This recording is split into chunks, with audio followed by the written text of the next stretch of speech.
What is going on? Welcome to Free to Play episode 70. We're back with some gaming news. This week we've got some Battlefield news, Titanfall news, a whole bunch of other stuff as well. All this and so much more in this week's episode. Don't go anywhere.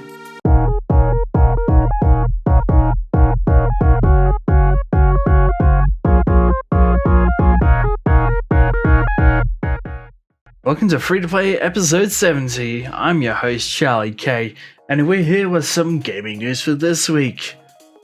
But before we begin, this episode is sponsored by Raid Shadow. We're not sponsored. Wait, we're not sponsored? But everyone else is on YouTube is sponsored. Oh. Well, I guess this week we're sponsored by our own YouTube channel. So if you feel free to hit the subscribe button down below, give this video a great big like. And without further ado, we're going to jump into the news this week. So for the first bit of news for this week, Elden RIng has had a bit of a leak. A new 6-second glimpse of From Software's Elden RIng leaked online. And yeah, let's just say we've seen the footage. Unfortunately, we can't share the footage here because our video will probably get taken down. But if you want to see the footage, it's a simple Google search away. This first leaked clip was originated from the 4chan forum, good old 4chan, and has been widely posted on social media, which shows off-screen gameplay with some of Bandai Namco's confidential watermark, which was brandished on the Elden RIng footage, was also leaked in March.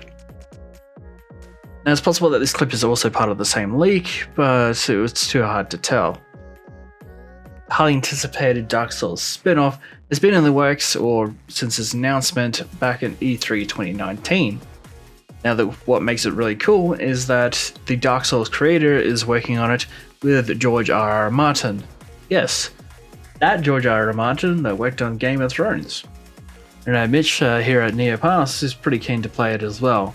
He's a big Dark Souls fan. In other news, Halo Infinite will support crossplay and cross-progression on Xbox and PC. So when Halo Infinite drops later on this year, they're going to have full support for both crossplay, and whatever your save file is on both Xbox and PC will be able to be shared between both platforms. Now that's pretty amazing news. Like if you want to play on Xbox or you're using the streaming service, the Game Pass streaming, you can play it on your phone, and then when you get home, boot up your Xbox or your PC and be able to play it on there using Project xCloud. Also, any multiplayer progression and any progress will sync across both the PC and Xbox. It also extends to multiplayer as well, which is a pretty good feature. The more crossplay, the more better you can get into a game quicker. Halo Infinite's multiplayer mode will also be free to play when it launches later this year, with support up to 120 frames per second in the arena mode, that is, on Xbox Series X. Microsoft is also ensuring that all the customizations for PC players will expect will also be available inside Halo Infinite. This includes support for ultra-wide monitors, triple keybinds, advanced graphics options, and as well as any other customizations us PC players like to use. In a bit of random world news, a Rainbow Six Siege cheater created a hoax at the Ubisoft Montreal office. According to a report published by La Presse, basically a Rainbow Six Siege player who cheated in the game about 80 times and got banned every single time decided to create a hoax inside the Ubisoft Montreal office, raising an alarm inside the Ubisoft Montreal studios, which caused the local police to invade the office. The cheater alleged to have reported that there were 5 men in the building holding hostages and demanded a total of 2 million Canadian dollars to free the 40 employees. Otherwise, if they didn't, they would blow up everything. Of course, these threats were taken seriously, and armed police moved in Rainbow Six Siege style and pretty much took cover of the whole office to find out where these 5 perpetrators were. Yes, I did cheat at the game 80 times. I'd like to make a bomb threat. If you don't give me $2 million, I will blow up Ubisoft themselves. Wait, what's that noise? FBI, open up!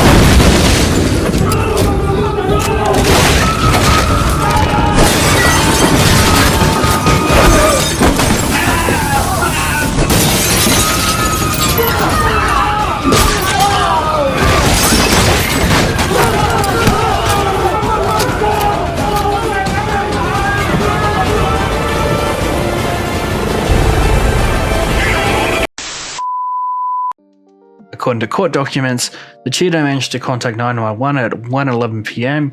using a telephone hacking technique called spoofing. Made it appear that the call came in from inside the building of Ubisoft Montreal, where the developers were working away on perhaps maybe the new Assassin's Creed or Rainbow Six Quarantine.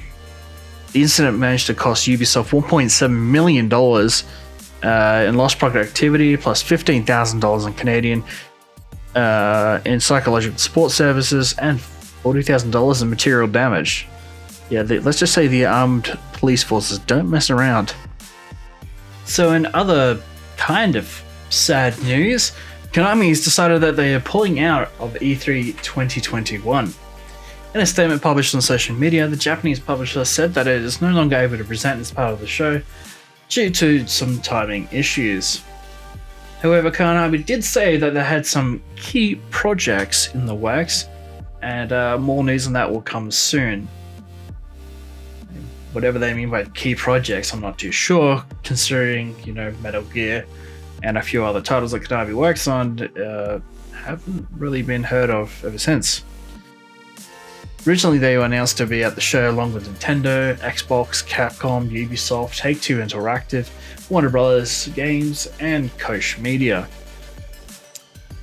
Basically, a spokesperson said, due to timing, we will not be ready to present at E3 this year. We want to reassure fans that we are in deep development of a number of key projects, so please stay tuned for some updates in the coming months. While we are not participating this year, we have great respect for the ESA and know that 2021 will be a great success. We will continue to support the ESA and wish the best to all participants in the year's show. Now, E3 2021 has gone all digital this year thanks to COVID restrictions, but that didn't really stop us here in Australia, where we can't go to, obviously, because of travel limitations, so we'll be live streaming it instead. You can catch all the action on E3 2021 from June 12th, I think it is, June 12th, the live streams. We'll be live streaming the whole thing, so be sure to stick around and stay up to date with us at NeoPass when we live stream it on June 12th for the whole week. Be sure to follow us on our social media as well, so you get an idea of when their live streams will go live. We normally do a pre-show, then we watch the live stream together, and then we do a post-show where we break down everything we just saw. So be sure to stick around for that by hitting the subscribe button down below.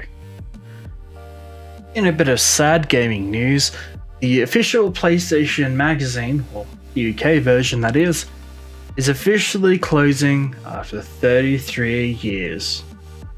You believe 33 years of the PlayStation magazine?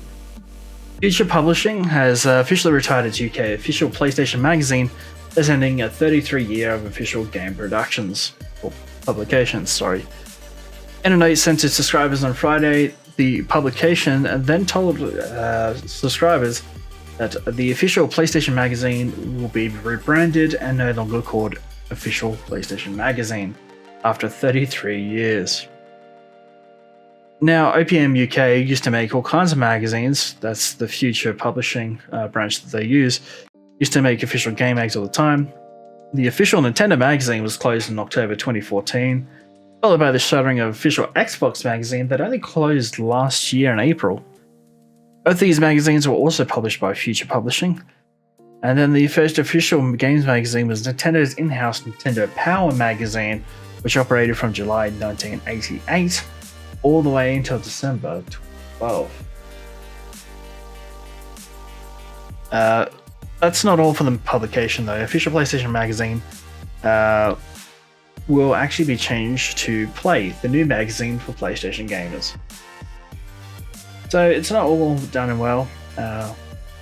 It's not all over. The official publishers and editors and the whole editorial staff will move over to the Play magazine, and the official PlayStation magazine name will be retired, but Play magazine will be the replacement. Now to the biggest news of this video. Battlefield 6 images have reportedly leaked ahead of EA's big reveal. Two images have popped up on the internet, which show some of the key features in the game. According to the influencer Tom Henderson, who has published several Battlefield 6 reports over the past few months, It's corroborated by journalists that the images that you're about to see are entirely authentic. Now, he does say, I'm not going to retweet or share for obvious reasons, but yes, the two #Battlefield images that have been leaked in the past hour are in fact real. Earlier this month, Henderson also posted sketches of this exact same scenes shown in today's images, which were based on a teaser trailer set to be released for Battlefield. I'm not sure why the leakers decided to capture the exact same shots, although the heli shot's a few frames out, but the screen grabs were likely captured via zoom or something like that, which explains the low quality, he wrote. Now we have the images here, and they are in fact in low quality. We'll show them to you in 3, 2, 1.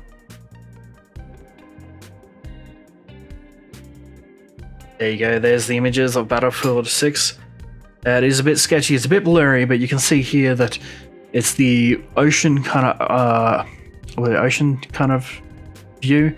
Where you can see the beach in pretty good detail. Like, it looks a pretty good nick. You can see a lot of planes everywhere flying across the map. You can see there's a storm in the background coming across. Yeah. And then in the second image, you can see a plane flying in, looking onto other enemies, shooting targets, and you see a big missile or rocket in the middle there. Yeah, it's pretty interesting.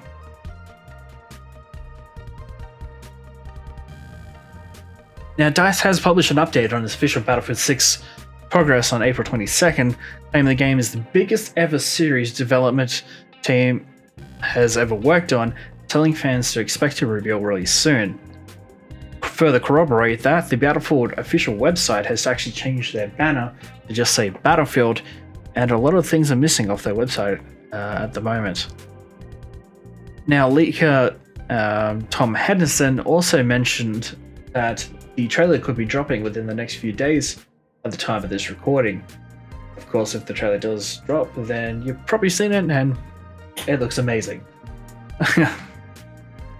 Tom Henderson describes the trailer as the beginning of the trailer starts off with a nice sunny blue sky and then ends in a dark and rainy mess.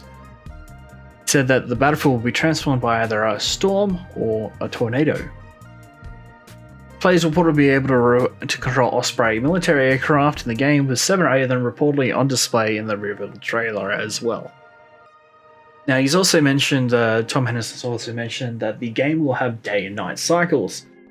So you could start the round off being all nice and bright and sunny, like a normal average day, and end the day with it being complete, and the round being in complete darkness and a night mode, or a storm could roll in and completely change the whole map.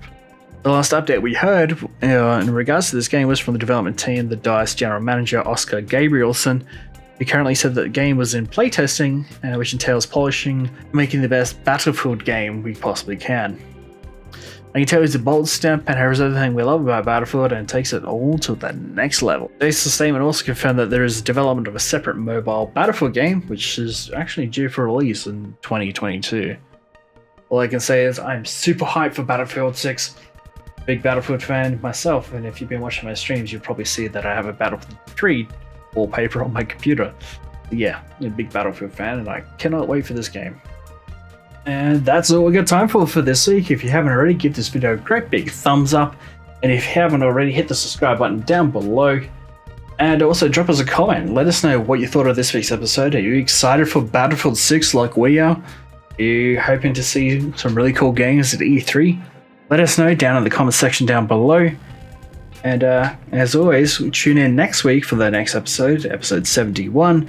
Don't forget to catch us on our streams at Tuesdays at 7 PM Australian Eastern Standard Time and Saturdays at 8 PM Australian Eastern Standard Time. You can watch them on YouTube, Twitch, and Facebook.